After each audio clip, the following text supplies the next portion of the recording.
Au nom du Père et du Fils et du Saint-Esprit, ainsi soit-il. Jour de grande joie dans l'Église parce que c'est le triomphe de la miséricorde divine en la personnalité de deux papes, aujourd'hui canonisés, déclarés saints, tous les deux avec des personnalités extrêmement différentes. Voilà deux papes qui ont voulu annoncer au monde l'amour de Jésus, dans l'Église, dans le monde, pour qu'il y ait une véritable conversion, une véritable sainteté.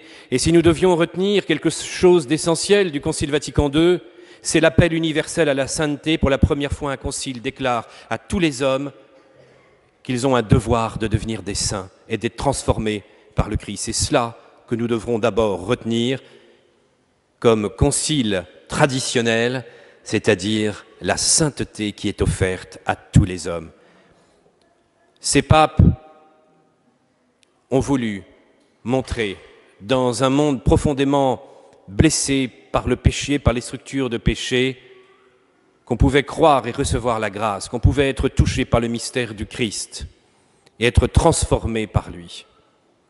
Alors que Saint Jean 23 me pardonne si au cours de l'homélie je voudrais aujourd'hui particulièrement vous parler de la relation entre Jean-Paul II et la miséricorde divine.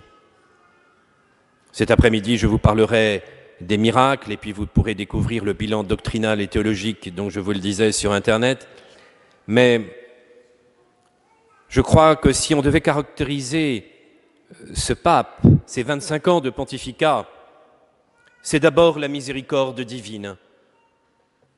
Non seulement parce que sa deuxième encyclique est la miséricorde, non seulement parce qu'il a béatifié Sainte Faustine, canonisée en l'an 2000, non seulement parce que dans tous ses discours, le thème de la miséricorde revient, non seulement parce qu'il a pardonné à ceux qui l'ont voulu le tuer, non seulement parce qu'il a prêché cette miséricorde dans le monde entier, mais toute sa vie est miséricorde jusque dans sa mort, où il va s'offrir à la miséricorde divine, consacrer le monde à la miséricorde divine et s'offrir dans sa passion, la plus belle encyclique, et dans sa mort, le soir même de la miséricorde, après les premières vêpres et cette messe de la miséricorde, où il va s'abandonner à Marie.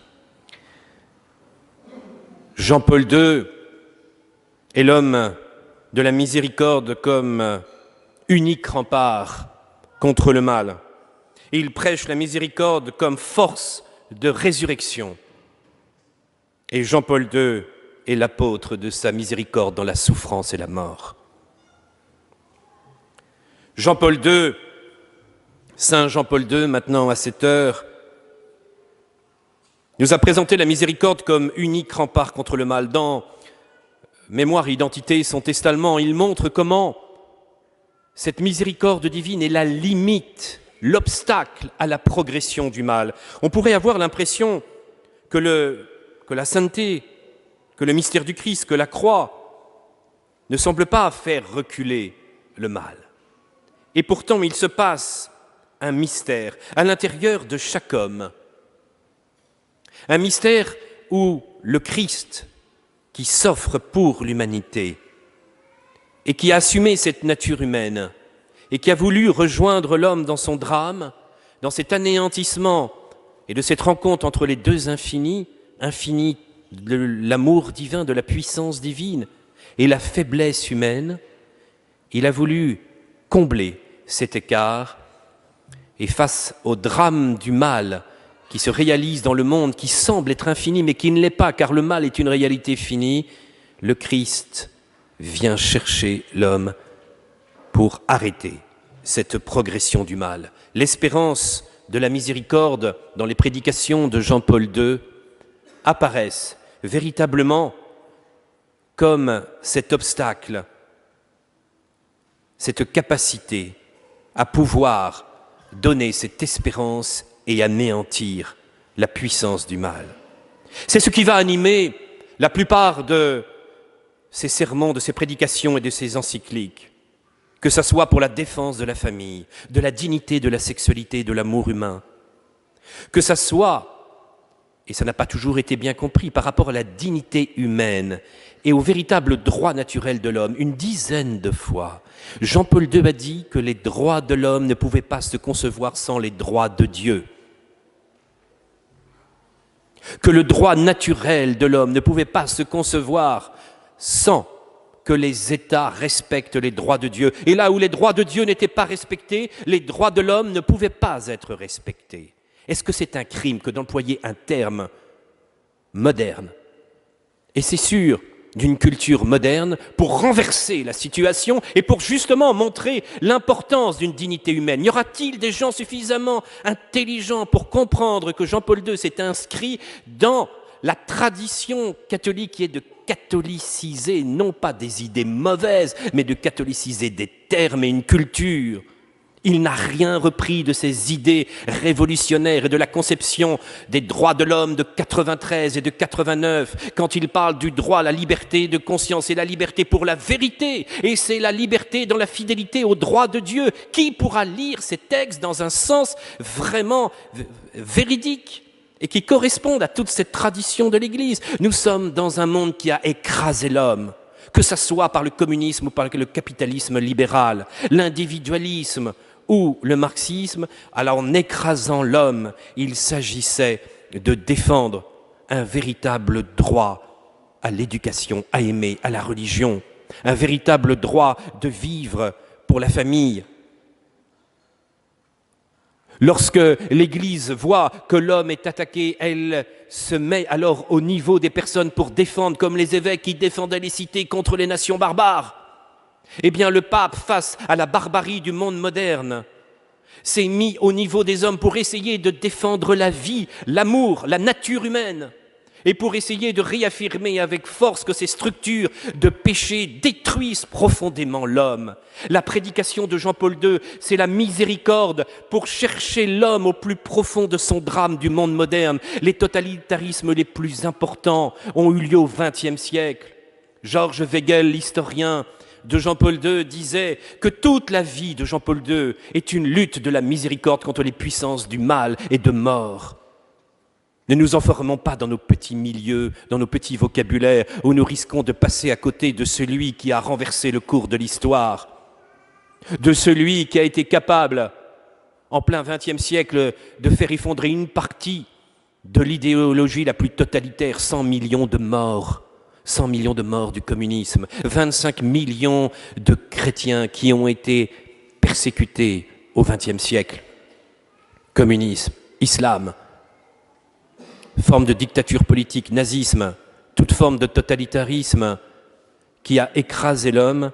Jean-Paul II réaffirme que l'homme est fait pour le Rédempteur.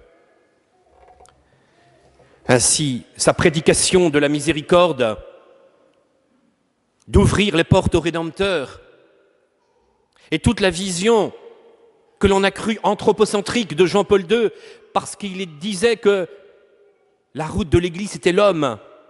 Mais comme il le dit dans son encyclique sur la miséricorde, qui pourra comprendre que nous, c'est en se tournant vers l'homme blessé et pécheur que nous pourrons le conduire au Christ miséricordieux, montrant qu'il ne peut pas se sauver par lui-même, et en remontrant réellement toute la dignité humaine qui ne peut être faite que pour Dieu, qui ne peut être faite que pour le salut.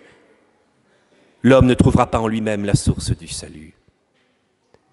Et réaffirmant alors les vertus naturelles de l'homme et les droits naturels de l'homme, nous pourrons montrer que le visage du Christ va éclairer tout homme. Et c'est ainsi qu'en s'incarnant, c'est une phrase qu'il reprenait souvent, en s'incarnant d'une certaine manière, le Christ élève tout homme. Comme saint Jean qui nous dit qu'en venant dans ce monde, le Christ a été la lumière pour tout homme.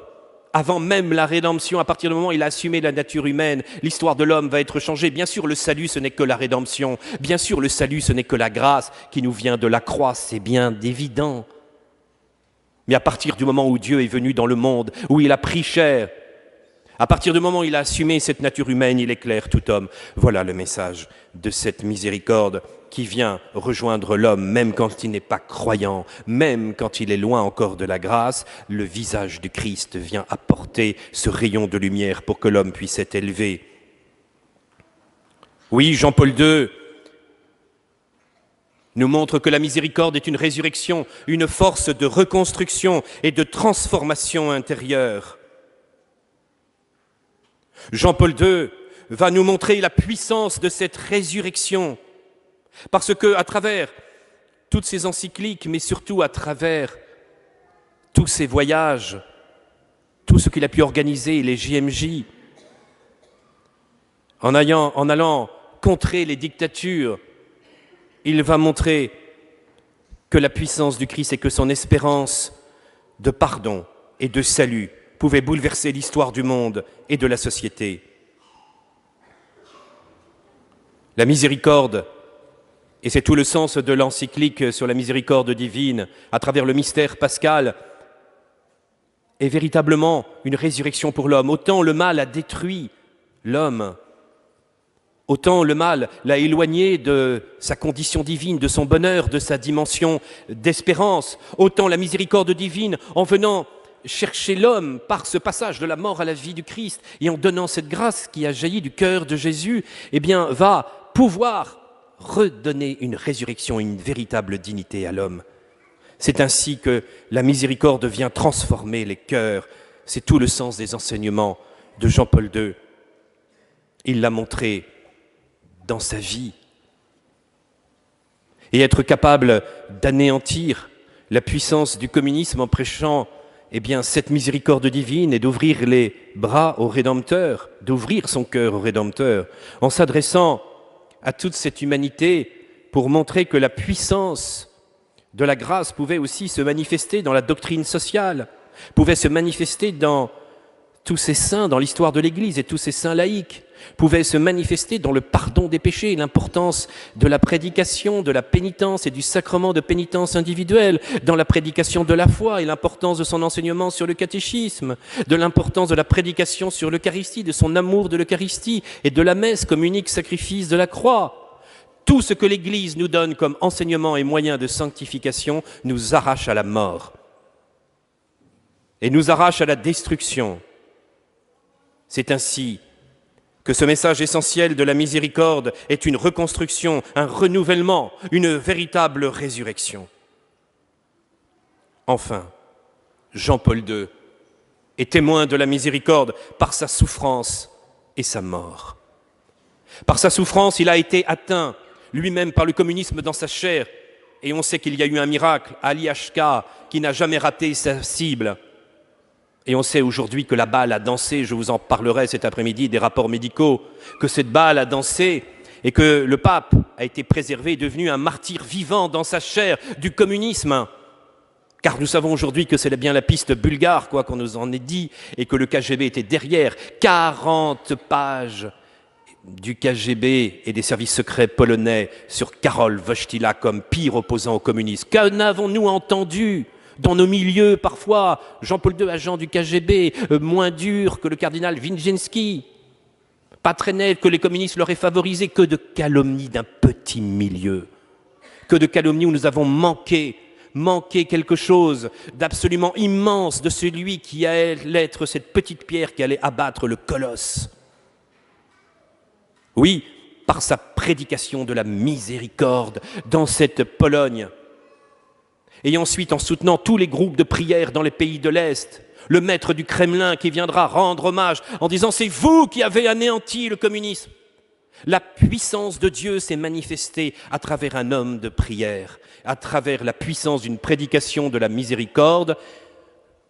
Ce colosse s'est écroulé et le chef du Kremlin est venu lui rendre hommage et venait même la nuit à 23h au Vatican pour pleurer dans les bras de Jean-Paul II et pour reconnaître que sa femme était morte avec le chapelet de Jean-Paul II. Voilà la puissance et les miracles de la miséricorde divine. Voilà des hommes qui, au lieu de critiquer, ont changé le monde et ont changé l'histoire du monde. C'est la miséricorde qui s'est réalisée. Mais du coup, cette souffrance dans sa chair va se manifester à travers ces longues années de maladie. Cet homme si fort, si sportif, va devoir accepter cette maladie comme un long calvaire jusqu'au moment où il ne pourra plus parler. Et il veut montrer alors cette communion avec tous les malades. Il avait fait un acte d'abandon à la miséricorde divine qui est particulièrement touchant, comme si cet acte d'abandon était prophétique pour nous dire ce qu'il allait vivre personnellement. Seigneur, voilà plus de 65 ans que tu m'as fait le don inestimable de la vie depuis ma naissance. Tu n'as cessé de me combler de tes grâces et de ton amour infini. Au cours de toutes ces années, se sont entremêlés de grandes joies, des épreuves, des succès, des échecs, des revers de santé, des deuils comme cela arrive à tout le monde. Avec ta grâce et ton secours, j'ai pu triompher de ces obstacles et avancer vers toi. Aujourd'hui, je me sens riche de mon expérience, de la grande consolation d'avoir été l'objet de ton amour. Mon âme te chante sa reconnaissance. Mais je rencontre quotidiennement dans mon entourage des personnes âgées que tu éprouves fortement. Elles sont paralysées, handicapées, impotentes et souvent n'ont plus la force de te prier. D'autres ont perdu l'usage de leurs facultés mentales et ne peuvent plus t'atteindre à travers le monde irréel. Je vais agir. Je vois agir tous ces gens et je me dis, si c'était moi. Alors Seigneur, aujourd'hui même, tandis que je jouis de la possession de toutes mes facultés motrices et mentales, je t'offre à l'avance mon acceptation de ta sainte volonté et dès maintenant, je veux que si l'une ou l'autre de ces épreuves n'arrivait, elle puisse servir à la gloire et au salut des âmes. Dès maintenant aussi, je te demande de soutenir de ta grâce les personnes qui auraient la tâche ingrate de me venir en aide. Si un jour, la maladie devait envahir mon cerveau et anéantir ma lucidité, déjà, Seigneur, ma soumission est devant toi et se poursuivra en une silencieuse adoration.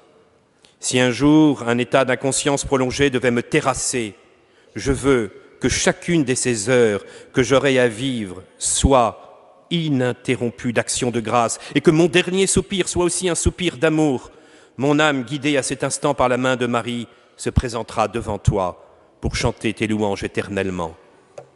Voilà ce qui a été écrit après son attentat, voilà ce qu'il va vivre maintenant, profondément. Tout au long de ces années, il va, à travers les épreuves de sa maladie, la dégénérescence petit à petit, la maladie de Parkinson, jusqu'au moment de ses derniers voyages, de son voyage à Lourdes, de son dernier entretien.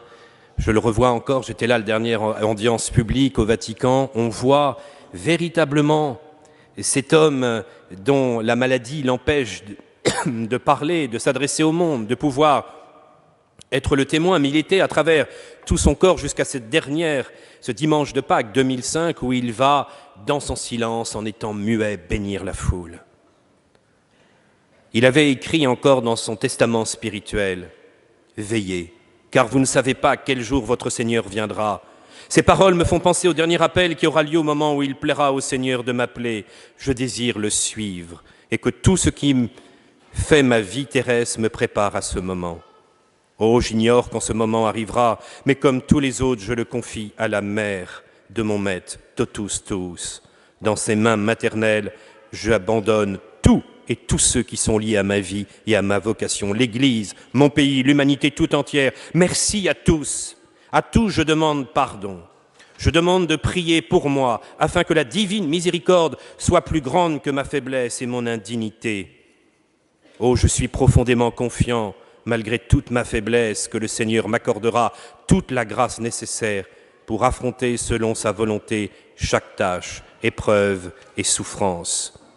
Aujourd'hui, je souhaite ajouter ceci, que chacun de nous doit garder présent à l'esprit la perspective de la mort. Chacun doit être prêt à se présenter devant le Seigneur et le juge, et en même temps, Rédempteur et Père. Constamment, je prends moi aussi en considération ce fait confiant, ce moment décisif à la mère du Christ et de l'Église, à la mère de mon espérance. Les temps dans lesquels nous vivons sont profondément difficiles, tant pour les fidèles que pour les pasteurs. Dans certains pays, comme par exemple celui à propos duquel j'ai lu pendant les exercices spirituels, il écrit cela au cours de ces exercices spirituels, l'Église se trouve dans une période de persécution telle qu'elles ne sont pas inférieures aux persécutions des premiers siècles. Elles le dépassent même par leur degré de cruauté et de haine. Sanguis martyrum, semen Christianorum. De plus, tant d'innocents disparaissent, y compris dans ces pays dans lesquels nous vivons. Je désire, une fois encore, me remettre totalement dans la grâce du Seigneur. Lui-même décidera quand et comment je dois finir ma vie terrestre et le ministère pastoral. Dans la vie, dans la mort, totus tuus, par l'intercession de l'Immaculée, acceptant dès maintenant cette mort, j'espère que le Christ me donnera la grâce pour ce dernier passage, c'est-à-dire ma Pâque. Il l'a vécu, le 2 avril 2005, après avoir entendu la messe, après avoir entendu le chemin de croix auquel qu'il tenait à faire tous les vendredis, son rosaire tous les jours, il finit par murmurer « Totus tous » et Jean-Paul II va rendre l'âme. Prions pour notre Église, prions ces deux papes aujourd'hui et pour que les cœurs qui soient fermés, d'abord, tous les hommes qui ne comprennent pas le mystère de l'amour du Christ puissent être transformés, que les hommes des autres religions auxquelles Jean-Paul II tenait tant par le dialogue et la paix, et non pas par des concessions, mais par le dialogue et la paix, annoncer cet amour du Christ, que ces hommes puissent être touchés par l'amour de Jésus et par le témoignage de ce pape, et puis que ceux qui n'ont pas compris sa sainteté, j'espère, puissent ouvrir leur cœur et découvrir l'amour du Christ miséricordieux agissant en Saint Jean-Paul II. Au nom du Père et du Fils et du Saint-Esprit, ainsi soit-il.